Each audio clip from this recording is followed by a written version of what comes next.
കലയെ ജീവശ്വാസമായി നെഞ്ചോട് ചേർക്കുന്നവരാണ് കോഴിക്കോട്ടുകാർ. അതിന് എഴുത്തെന്നോ നൃത്തമെന്നോ സംഗീതമെന്നോ സിനിമയെന്നോ യാതൊരു വ്യത്യാസങ്ങളുമില്ല. അതുകൊണ്ട് തന്നെ ഡിസ്കവർ നമ്മുടെ കോഴിക്കോടിന്റെ ഇനിയുള്ള എപ്പിസോഡുകൾക്കുമുണ്ട് ചില പ്രത്യേകതകൾ. കലാലോകത്തിന് കോഴിക്കോട് സമ്മാനിച്ച മഹാരഥന്മാരുടെ വിശേഷങ്ങളുമായി നമുക്ക് പുതിയൊരു അധ്യായം ആരംഭിക്കാം. എല്ലാവർക്കും സ്വാഗതം.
സഞ്ചാര സാഹിത്യം എന്നാൽ മലയാളിക്ക് എസ്.കെ. പൊറ്റക്കാടാണ്. നമ്മുടെ സ്വീകരണ മുറികളിൽ ടെലിവിഷൻ സ്ഥാനം പിടിക്കുന്നതിന് മുന്നേ പുറം ലോകത്തെക്കുറിച്ച് നമ്മൾ ചിന്തിച്ചു തുടങ്ങുന്നതിന് മുമ്പേ പുറം ലോകത്തെ നമുക്കായി തുറന്നുകാട്ടാൻ യാത്ര തുടങ്ങിയതാണ് എസ്.കെ. പൊറ്റക്കാട്. ഞാൻ ഏറ്റവും ഇഷ്ടപ്പെടുന്ന നാട് ഏതാണ്, ഞാൻ എൻ്റെ ജീവിതത്തിന്റെ അവസാന കാലം ചെലവഴിക്കാൻ തിരഞ്ഞെടുക്കുന്ന രാജ്യം ഏതാണെന്ന് ചോദിച്ചാൽ തീർച്ചയായും ഞാൻ പറയും അതെന്റെ കേരളം. പച്ചയായ മനുഷ്യരുടെയും മണ്ണിന്റെയും കഥകളിലൂടെ പതിറ്റാണ്ടുകൾക്കിപ്പുറവും മലയാളത്തിന്റെ പ്രിയ സാഹിത്യകാരനാണ് ശങ്കരൻകുട്ടി കുഞ്ഞിരാമൻ പൊറ്റേക്കാട്ട് എന്ന എസ്.കെ. പൊറ്റേക്കാട്ട്. യാത്രകളെ ഹൃദയത്തോട് ചേർത്ത് വെച്ച എസ്.കെക്ക് ഓരോ യാത്രയും ഓരോ ജീവിതമായിരുന്നു. വിമാനയാത്ര ഇഷ്ടമില്ലാതിരുന്ന അദ്ദേഹം ആകാശം കാണാനല്ല ഭൂമി കാണാനാണ് ഞാൻ യാത്ര ചെയ്യുന്നതെന്ന് ഒരിക്കൽ പറയുകയുണ്ടായി. ഈ ദർശനം തന്നെയായിരുന്നു അദ്ദേഹത്തിന്റെ എഴുത്തുകളിലെല്ലാം പ്രതിഫലിച്ചിരുന്നതും. പതിതനെങ്കിലും ജീവിത വീതിയിൽ പതറുകില്ലെന്റെ പാദങ്ങളൽപ്പവും അതിരു കാണാത്ത യാത്രയാണെങ്കിലും മധുരമാണെനിക്കെന്നും ജീവിതം.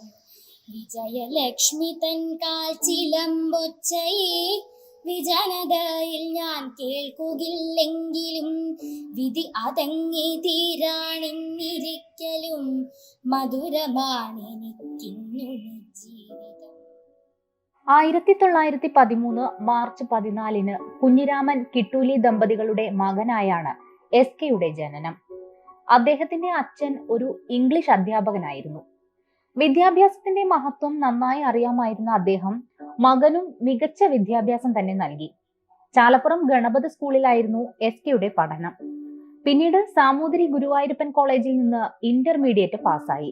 എസ്.കെയുടെ എഴുത്തുകളെ കുറിച്ച് പറയുമ്പോൾ ആദ്യം തുടങ്ങേണ്ടത് ചന്ദ്രകാന്തം എന്ന വീട്ടിൽ നിന്നാണ്. ഈ വീട് എസ്.കെക്ക് എന്നും പ്രിയപ്പെട്ടതായിരുന്നു. അദ്ദേഹത്തിന്റെ എഴുത്തുകളുടെ ചൂടും ചൂരുമുള്ള നിശ്വാസങ്ങൾ ചന്ദ്രകാന്തത്തിന്റെ ചുമരുകളിൽ ഇന്നും തങ്ങി നിൽക്കുന്നുണ്ടാകും. ഇവിടുത്തെ സന്ധ്യകൾ പലപ്പോഴും മലയാള സാഹിത്യത്തിലെ അതികായന്മാരുടെ സംഗമ കേന്ദ്രങ്ങളായിരുന്നു. അന്നൊക്കെ ചന്ദ്രകാന്തത്തിൽ വൈകുന്നേരങ്ങളിൽ നിറയെ സാഹിത്യകാരന്മാരായിരിക്കും. അധികം ആൾക്കാരും വരാറുണ്ട്. ഉറൂബ് വരും, എം ടി വരാറുണ്ട്, ബഷീർ മാഷ്, P Namboothiri, M Basheer, Valsala teacher എല്ലാവരും വരാറുണ്ട്. അന്ന് ഇന്നത്തെ എനിക്ക് പലപ്പോഴും തോന്നിയിട്ടുണ്ട് അന്നത്തെ ആ കൂട്ടായ്മ ഇന്ന് സാഹിത്യകാരന്മാർ തമ്മിൽ ഇല്ല എന്നുള്ളത്. അന്നൊക്കെ അത്രയും എല്ലാവരും ഏതെങ്കിലും ഒരു സ്ഥലത്ത് എന്തെങ്കിലും ഉണ്ടെങ്കിൽ എല്ലാവരും അവിടെ എത്തിപ്പെട്ട ഒരു കുടുംബം മാതിരിയായിരുന്നു എല്ലാവരും. ചന്ദ്രകാന്ത അന്നൊക്കെ വൈകുന്നേരങ്ങളിൽ നിറയെ സാഹിത്യ സദസ്സും എല്ലാവരും ചിരിയും ബഹളമായിട്ട് എപ്പോഴും അവിടെ ഇങ്ങനെ ഓരോ കാര്യം ഇങ്ങനെ നടന്നുകൊണ്ടിരിക്കും. വൈകുന്നേരങ്ങളിൽ എല്ലാവരും വരാറുണ്ട്. അച്ഛനും അത് ആര് വന്നാലും ഇപ്പൊ ചെറിയ കുട്ടികൾ വരികയാണെങ്കിൽ തന്നെ അച്ഛന്റെ കയ്യൊപ്പോട് കൂടിയിട്ട് പുസ്തകങ്ങൾ അവർക്ക് കൊടുക്കുക. അച്ഛനും അത് വലിയൊരു സന്തോഷമുള്ള കാര്യമായിരുന്നു. തന്റെ 39-ാം വയസ്സിലായിരുന്നു എസ്.കെയുടെ വിവാഹം. അച്ഛനെല്ലാം എപ്പോഴും പറയും, പണ്ട് എവിടെ അച്ഛന്റെ വിവാഹത്തിന് മുമ്പ് അച്ഛൻ വിദേശയാത്ര അധികം ചെയ്തത്. അപ്പോഴൊക്കെ ഓരോ ആരെ പരിചയപ്പെടുമ്പോഴും അച്ഛൻ മനസ്സിൽ ഇങ്ങനെ അച്ഛൻ എന്തോ തോന്നുന്നു പറയും. ഇപ്പം പറയാം എന്നെ കാത്തിട്ട് എവിടെയോ ഒരു കരിനീല കണ്ണിൽ ഒരു പെണ്ണ് കാത്തിരിക്കുന്നുണ്ടെന്ന്. പക്ഷെ അത് അമ്മയാണെന്ന് പിന്നെയാണ് അച്ഛന് മനസ്സിലായി. ഇടയ്ക്ക് ഞങ്ങളോട് ഇങ്ങനെ തമാശയായിട്ട് അച്ഛൻ പറയാറുണ്ട്. അത് അമ്മക്ക് സുഖമില്ല, അങ്ങനെ നാട്ടിൽ ട്രീറ്റ്മെന്റിന് വേണ്ടി വന്നതായിരുന്നു. അപ്പൊ ജഗന്നാഥ ക്ഷേത്രം, തലശ്ശേരി ജഗന്നാഥ ക്ഷേത്രത്തിലെ ഉത്സവത്തിന് അമ്മേന്റെ ബ്രദറിന്റെ ഒരു കുട്ടീന്റെ ബലൂൺ എന്തോ താഴെ വീണപ്പോ എടുക്കാൻ പോയപ്പോഴാണ് അച്ഛനും കൂട്ടുകാരും കൂടി അമ്മേനെ കണ്ടത്.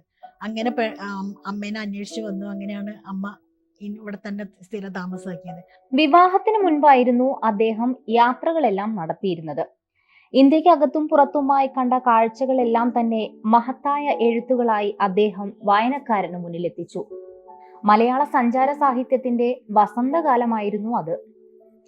കാപ്പിരികളുടെ നാട്ടിൽ, നേപ്പാൾ യാത്ര, ലണ്ടൻ നോട്ട്ബുക്ക്, പാതിരാ സൂര്യന്റെ നാട്ടിൽ, ബൊഹേമിയൻ ചിത്രങ്ങൾ, ഇന്തോനേഷ്യൻ ഡയറി, ബാലിദ്വീപ് എന്നീ സഞ്ചാര സാഹിത്യങ്ങളിലൂടെ എസ്.കെ. പൊറ്റക്കാട്ട് ലോകത്തെ വായനക്കാരനു മുന്നിൽ വരച്ചുകാട്ടി.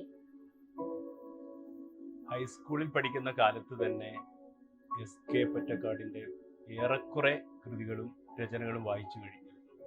അത്ഭുതപ്പെടുത്തുന്നതായിരുന്നു അദ്ദേഹത്തിന്റെ സഞ്ചാര സാഹിത്യം. ഇന്ന് നെറ്റൊക്കെ ഉള്ള ഒരു കാലമാണ്. അന്ന് അങ്ങനെയൊന്നുമല്ല. ഒരു രാജ്യത്ത് പോയി ആ രാജ്യത്തെ വിശേഷങ്ങൾ നമ്മുടെ മനസ്സിൽ തട്ടുന്ന രീതിയിൽ ഒരു എഴുത്തുകാരൻ എഴുതുക, അത് ആ പുസ്തകങ്ങൾ വായിക്കുക എന്ന് പറഞ്ഞാൽ എസ്.കെയുടെ കൂടെ നമ്മൾ യാത്ര ചെയ്യുന്ന ഒരു പ്രതീതിയാണ് നമുക്ക് തോന്നുക. അങ്ങനെ എനിക്കിപ്പോഴും ആ എസ്.കെ ബാലിദ്വീപിലൊക്കെ പോയി എഴുതി അതിലെ വരികൾ ഇത്രയേറെ വർഷങ്ങൾ കഴിഞ്ഞിട്ടും ഇപ്പോഴും ഓർമ്മയുണ്ട്. ആ ഒരു രീതിയിൽ അന്ന് ഏറെ ആരാധിച്ചിരുന്ന, ഇഷ്ടപ്പെട്ടിരുന്ന വലിയ എഴുത്തുകാരനായിരുന്നു എസ്.കെ. പൊറ്റക്കാട്ട്. ഒരു ബൃഹത് സൗഹൃദ വലയം തന്നെ ഉണ്ടായിരുന്നു എസ്.കെ. പൊറ്റക്കാടിന്. മിഠായിത്തെരുവുമായി അഭേദ്യ ബന്ധമുണ്ടായിരുന്ന അദ്ദേഹം സൗഹൃദങ്ങളെ എന്നും നെഞ്ചോട് ചേർത്ത് നിർത്തി. ഒരു തെരുവിന്റെ കഥയും ഒരു ദേശത്തിന്റെ കഥയുമെല്ലാം കോഴിക്കോടൻ നഗരവീഥികളെയും സൗഹൃദങ്ങളെയും ആധാരമാക്കിയായിരുന്നു അദ്ദേഹം രചിച്ചത്. നാടിനെയും നാട്ടുകാരെയും തന്റെ എഴുത്തിലൂടെ വായനക്കാരനു പരിചയപ്പെടുത്തിയ അദ്ദേഹം തെരുവിന്റെ കഥാകാരനായാണ് കോഴിക്കോടൻ ഹൃദയത്തിൽ തല ഉയർത്തി നിൽക്കുന്നത്. വൈകുന്നേരങ്ങളിൽ SM സ്ട്രീറ്റിലെ മിഠായി തെരുവിലൂടെ അച്ഛൻ്റെ കയ്യും പിടിച്ച് അങ്ങനെ പോകുന്ന ആ ഓർമ്മകൾ പലതും ഇപ്പോഴും ആ SM സ്ട്രീറ്റിൽ എത്തുമ്പോൾ എനിക്ക് അച്ഛനെയാണ് ഓർമ്മ വരും. അച്ഛൻ്റെ ഇത് കാണുമ്പോൾ അവിടെ എത്തുമ്പോൾ എന്തോ എനിക്ക് തോന്നുന്നു അവിടെ മോഡേൺ ബേക്കറിയിലെ മാധവേട്ടൻ അവിടെ ഇരിക്കുന്നുണ്ട്. എല്ലാവരും പണ്ടത്തെ ആ കാലങ്ങൾ ഇങ്ങനെ ഓർമ്മ വരും. അച്ഛൻ ഒരു ദിവസം തന്നെ 4-5 ഇതും ഡയറി എഴുതാറുണ്ട്. ഒന്ന് അയൽപ്പക്കത്തെ സംഭവങ്ങൾ എഴുതും, പിന്നെ അന്നന്ന് വരവ് ചെലവ് കണക്ക് എഴുതും, പിന്നെ അച്ഛൻ്റെ ചില ദിവസങ്ങളിലെ പ്രധാനപ്പെട്ട സംഭവങ്ങൾ, പിന്നെ ഈ പേപ്പർ കട്ടിങ്സ് ഒക്കെ വെട്ടി വെച്ചിട്ട് ഒരു മരണക്കൊയ്ത്ത് എന്നിട്ടൊരു ഡയറി ഉണ്ട്. മരിച്ച ആൾക്കാരെ പേജ് അതൊക്കെ കട്ട് ചെയ്ത് വെക്കും. പിന്നെ അച്ഛൻ്റെ പേഴ്സണൽ കാര്യങ്ങൾ എഴുതുന്ന ഡയറി. അപ്പൊ ആ പേഴ്സണൽ എഴുതുന്ന ഡയറിയാണ് ഇപ്പൊ ഞാൻ ഇവിടെ സൂക്ഷിച്ചു വെച്ചത്. അപ്പൊ അച്ഛൻ ഇങ്ങനെ രാവിലെ നടക്കാൻ പോകും. അപ്പൊ നടക്കാൻ പോകുമ്പോൾ പല ഊടുവഴികളിലൂടെയാണ് പോവുക. അപ്പൊ അവിടുന്ന് കണ്ടുമുട്ടുന്ന ആൾക്കാരെ പറ്റിയിട്ട് അവിടുന്ന് പരിചയപ്പെടും. ആരെങ്കിലും കണ്ട അവരെ കാര്യങ്ങളൊക്കെ ചോദിച്ചറിഞ്ഞ് അത് വന്ന് വീട്ടിൽ വന്ന് ഡയറിയിൽ എഴുതും. അതായിരിക്കും പിന്നെ അടുത്തുള്ള ഒരു കഥക്കോ ഒരു നോവലിനോ ഉള്ള ആ ഒരു ഇത് കിട്ടുന്നത് അതിന്നായിരിക്കും. ഇങ്ങനെ പല കാര്യങ്ങൾ. അതാണ് ഉള്ളോട്ട് പോയിട്ട് അച്ഛൻ ഉള്ളോട്ടുള്ള ചായപ്പീടിയിലൊക്കെ പോയിരുന്ന് സംസാരിക്കും. അപ്പൊ അവരായിട്ട് പല ആൾക്കാരായിട്ട് ഉൾനാട്ടിലെ ആൾക്കാരോട് സംസാരിച്ച് അവരെ കാര്യങ്ങളൊക്കെ എഴുതി. അങ്ങനെ പല അച്ഛൻ എപ്പം പറയും അനുഭവങ്ങൾ ഇല്ലാണ്ട് ഒരാൾക്ക് എഴുതാൻ പറ്റൂല എന്ന്. അച്ഛൻ്റെ കഥകളായാലും എന്തായാലും അച്ഛൻ്റെ സ്വന്തം അനുഭവങ്ങളിൽ നിന്നാണ് പലതും അച്ഛൻ എഴുതി തുടങ്ങിയത്. ഭാരതത്തിലെ പരമോന്നത സാഹിത്യ ബഹുമതിയായ ജ്ഞാനപീഠ പുരസ്കാരം എസ്.കെ. തേടിയെത്തിയത് 1980-ലായിരുന്നു. തന്റെ ആത്മകഥാംശമുള്ള ഒരു ദേശത്തിന്റെ കഥ എന്ന നോവലാണ് അദ്ദേഹത്തെ പുരസ്കാരത്തിന് അർഹനാക്കിയത്. ഇതേ നോവലിന് 1972 കേന്ദ്ര സാഹിത്യ അക്കാദമി അവാർഡും ലഭിച്ചിട്ടുണ്ട്. കേരള സാഹിത്യ അക്കാദമി അവാർഡ്, കാലിക്കറ്റ് സർവകലാശാലയുടെ ഓണററി ബിരുദം തുടങ്ങി നേട്ടങ്ങളുടെ പട്ടിക തന്നെ നിരത്താനുണ്ട് എസ്.കെയുടെ എഴുത്തു ജീവിതത്തിൽ. ഭാര്യയുടെ പെട്ടെന്നുള്ള മരണമായിരുന്നു എസ്.കെയെ പാടെ തളർത്തിയത്. അമ്മ വളരെ ചെറുപ്പത്തില് അമ്മ ഞങ്ങളെ വിട്ടുപോയി. ഇപ്പോഴും അമ്മേന്റെ ഓർമ്മകള്. അമ്മ 52 വയസ്സിൽ അമ്മ മരിച്ചു. എന്റെ കല്യാണം കഴിഞ്ഞ് 6 മാസമായപ്പം ആണ് പെട്ടെന്ന് അമ്മ ഞങ്ങളൊക്കെ വിട്ടുപോയത്. അതിനുശേഷം അച്ഛൻ്റെ കൂടെ ഞാനും ഹസ്ബൻഡും ചന്ദ്രകാന്തത്തിൽ തന്നെയായിരുന്നു. അച്ഛൻ്റെ എല്ലാ കാര്യങ്ങളും നോക്കിയിട്ട് ഞങ്ങൾ ചന്ദ്രകാന്തത്തിൽ തന്നെ അച്ഛൻ്റെ കൂടെ തന്നെയായിരുന്നുള്ളത്. ചന്ദ്രകാന്തത്തിൽ ഏറ്റവും മുഴങ്ങി കേൾക്കുന്ന ശബ്ദം അമ്മേന്റെ പേര് ജയ എന്നായിരുന്നു. എപ്പോഴും ആ ജയ എന്നുള്ള ആ വിളി എപ്പോഴും ഇങ്ങനെ കാതുകളിൽ വരും.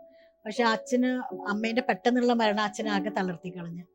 അച്ഛന് ജ്ഞാനപീഠ അവാർഡ് കിട്ടുന്ന സമയത്ത് അമ്മയില്ലായിരുന്നു. പക്ഷെ അമ്മ അതിനു മുമ്പ് പറഞ്ഞിട്ടുണ്ടായിരുന്നു നിങ്ങൾക്ക് എന്തോ വലിയൊരു അവാർഡ് കിട്ടാനുണ്ടായിരുന്നു. അപ്പൊ അവാർഡ് കിട്ടിയ സമയത്ത് ഞാനും അച്ഛനും എൻ്റെ ഹസ്ബൻഡും കൂടി പുറത്ത് പോയി വരുമ്പം ചന്ദ്രകാന്തൻ നിറയെ പത്രക്കാർ. പെട്ടെന്ന് എന്താ കാര്യം എന്ന് മനസ്സിലായില്ല. അപ്പൊ അതിൽ ആരോ ഒരാൾ പറഞ്ഞു SKക്കാണ് ഇപ്രാവശ്യത്തെ ജ്ഞാനപീഠ അവാർഡ് കിട്ടിയിരിക്കുന്നതെന്ന്. അപ്പൊ പെട്ടെന്ന് അച്ഛൻ എന്താ പറയാൻ വാക്കുകൾ കിട്ടിയില്ല. വേഗം ചെന്ന് അമ്മേന്റെ ഫോട്ടോയുടെ മുമ്പിൽ നിന്ന് കണ്ണുകളൊക്കെ നിറച്ച് വെച്ച് എന്താ വാക്ക് അവര് ചോദിക്കുന്നതിനൊന്നും അച്ഛനെ പെട്ടെന്ന് പറയാൻ കിട്ടുന്നില്ല. അച്ഛനും അതേമാതിരി തന്നെ. അച്ഛൻ എല്ലാ കാര്യത്തിനും അമ്മ വേണമായിരുന്നു. അച്ഛൻ എവിടെ യാത്ര പോകുമ്പോൾ അച്ഛൻ്റെ ബാഗിൽ എണ്ണ മുതൽ എല്ലാ കാര്യങ്ങളും കറക്റ്റ് എടുത്തു വെക്കുക അമ്മയായിരുന്നു. അപ്പൊ അതൊക്കെ പെട്ടെന്ന് പിന്നെ അമ്മ മരിച്ചതിന് ശേഷം അച്ഛനും അധികം ഇതായിട്ടില്ല. പിന്നെ 2 കൊല്ലം മാത്രം അച്ഛൻ പിന്നെ ഉള്ളായിരുന്നു. അപ്പോഴേക്കും അച്ഛനും ഞങ്ങളെ വിട്ടു പോയി. 1982 ഓഗസ്റ്റ് 6-ന് SK പൊറ്റേക്കാട് എന്ന ലോകസഞ്ചാരി വിട പറഞ്ഞപ്പോൾ നഷ്ടമായത് മലയാളത്തിനു മാത്രമല്ല, ലോക സാഹിത്യത്തിനു തന്നെയായിരുന്നു. അദ്ദേഹത്തിന്റെ വിയോഗത്തിനു ശേഷം കോഴിക്കോട്ടെ കലാകാരന്മാരും സാമൂഹിക പ്രവർത്തകരും ചേർന്ന് ഒരു സ്മാരകം നിർമ്മിക്കുകയുണ്ടായി. ആർട്ട് ഗാലറി, SKയുടെ പുരസ്കാരങ്ങളും മറ്റും ഉൾപ്പെടുത്തിയ മ്യൂസിയം, ബൃഹത്തായ ഒരു ലൈബ്രറി എന്നിവ ഇന്ന് ഇവിടെ പ്രവർത്തിക്കുന്നുണ്ട്. എങ്കിലും അധികൃതരുടെ ഭാഗത്തു നിന്നും SK സാംസ്കാരിക നിലയത്തിന് വേണ്ടത്ര പരിഗണന ലഭിക്കുന്നില്ലെന്ന ആക്ഷേപവും നിലനിൽക്കുന്നുണ്ട്. SK പൊറ്റക്കാടിന്റെ സ്മരണയിലുള്ള ഈ സാംസ്കാരിക കേന്ദ്രത്തിന്റെ പ്രവർത്തനം വിപുലീകരിക്കുന്നതിന് വേണ്ടിയുള്ള യാതൊരു ശ്രമങ്ങളും അധികാരികളുടെയോ ഉത്തരവാദപ്പെട്ടവരുടെയോ ഭാഗത്തുനിന്ന് ഉണ്ടാവുന്നില്ല. വളരെ പെട്ടെന്ന് തന്നെ ഈ സാംസ്കാരിക കേന്ദ്രത്തിന് ആവശ്യമായ നടപടികൾ ഉയർത്താനുള്ള നടപടികൾ വേണമെന്നാണ് ഞങ്ങളുടെ പക്ഷം. വിശാലമായ ഒരു ആർട്ട് ഗാലറിയും SKയെ പറ്റി ഒരുപാട് വിവരങ്ങൾ ഉൾക്കൊള്ളുന്ന മ്യൂസിയവും ഒരു ഒന്നാന്തര റെഫറൻസ് ലൈബ്രറിയും അതുപോലെ തന്നെ ചിൽഡ്രൻസ് ലൈബ്രറിയും ഒക്കെ ഇവിടെ സജ്ജമാക്കിയിട്ടുണ്ടെങ്കിലും ഇവയൊന്നും തന്നെ ജനങ്ങൾക്ക് ഉപയോഗപ്പെടുത്താവുന്ന വിധത്തിലുള്ള രീതിയിൽ ഒന്നായി വളർത്താൻ ഇതിന് സാധിച്ചിട്ടില്ല. അതിനുള്ള സാധ്യതയും കാണുന്നില്ല. ഈ സാധ്യതയ്ക്ക് വേണ്ടിയാണ് ഗവൺമെന്റ് മുമ്പാകെയും അതുപോലെ തന്നെ ഉത്തരവാദപ്പെട്ട ആളുകളുടെ മുമ്പാകെയും ഞങ്ങൾ നിരവധി തവണ ആവശ്യമായി മുന്നോട്ട് ചെന്നിട്ടുള്ളത്. ഈ സാംസ്കാരിക കേന്ദ്രം കേരളത്തിന്റെ, പ്രത്യേകിച്ച് വടക്കേ മലബാറിന്റെ ഏറ്റവും വലിയ ഒരു സാംസ്കാരിക കേന്ദ്രമായി ഉയർത്താനുള്ള ശ്രമം അധികാരികളുടെ ഭാഗത്ത് ഉണ്ടാകേണ്ടതാണ് എന്നാണ് എനിക്ക് പറയാനുള്ളത്.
എഴുത്തിനെ സ്നേഹിച്ച് എഴുത്തുകൊണ്ട് ജീവിച്ച കലാകാരനായിരുന്നു എസ്.കെ. പൊറ്റക്കാട്. പൂർത്തിയാക്കാൻ ആഗ്രഹിച്ചിട്ടും എഴുത്തിനെ ബാക്കി വെച്ചാണ് അദ്ദേഹം ലോകത്തോട് വിട പറഞ്ഞത്. പാതി എഴുതിയ നോർത്ത് അവന്യൂ ഇന്നും ഒരു പ്രതീക്ഷയാണ്. തെരുവിന്റെ കഥാകാരൻ തിരിച്ചു വരുമെന്ന പ്രതീക്ഷ. അതിരാണിപ്പാടത്തെ പുതിയ തലമുറയുടെ കാവൽക്കാര, അതിക്രമിച്ചു കടന്നത് പൊറുക്കൂ. പഴയ കൗതുക വസ്തുക്കൾ തേടി നടക്കുന്ന ഒരു പരദേശിയാണു ഞാൻ.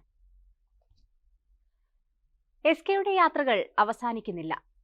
അത് മലയാളിയുടെ വായനമുറികളിൽ നിന്നും തലമുറകളിലൂടെ സഞ്ചരിച്ചുകൊണ്ടേയിരിക്കും. ഈ അധ്യായം ഇവിടെ പൂർണ്ണമാവുകയാണ്. അടുത്ത അധ്യായത്തിൽ ബേപ്പൂർ സുൽത്താന്റെ വിശേഷങ്ങളുമായി വീണ്ടും കണ്ടുമുട്ടാം. അതുവരെ എല്ലാവർക്കും നമസ്തേ.